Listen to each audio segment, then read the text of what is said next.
In today's video, I'm going to teach you how to add QR code to Canva template. We'll start by opening your web browser and heading to Canva. Make sure you're signed in so you can edit and save your work without interruptions. In the search bar at the top, type business card with QR code, then hit submit to see ready-made designs that already factor in space for a QR.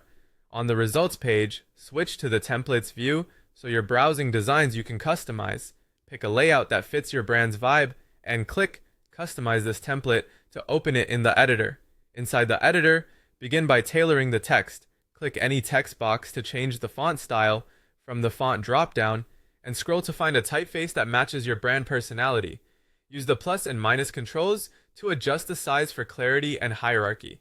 For color, select the text, then click the colored A icon to choose a tone that contrasts well with the background.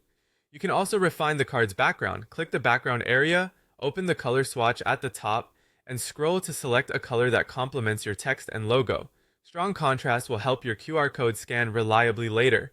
Now let's generate your QR code. Open a new tab and go to heylink.me, then log in. Paste the social or website link you want people to visit into the field provided. Double check the URL for accuracy, including the HTTPS prefix if needed. Click Generate QR Code, then choose Download and select PNG. PNG keeps the edges crisp, which is ideal for print and screen.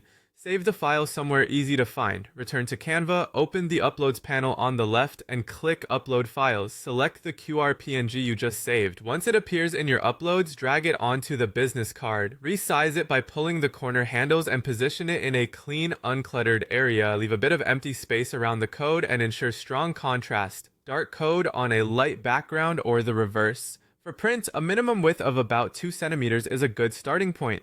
Before you finalize, zoom your Canva view to 100% and try scanning the code on your screen with your phone. If it doesn't scan instantly, increase the size slightly or adjust the contrast. That's it. You've customized the Canva template and added a working QR code that points people exactly where you want them to go. Save your design when you're done, and you're ready to share or print with confidence.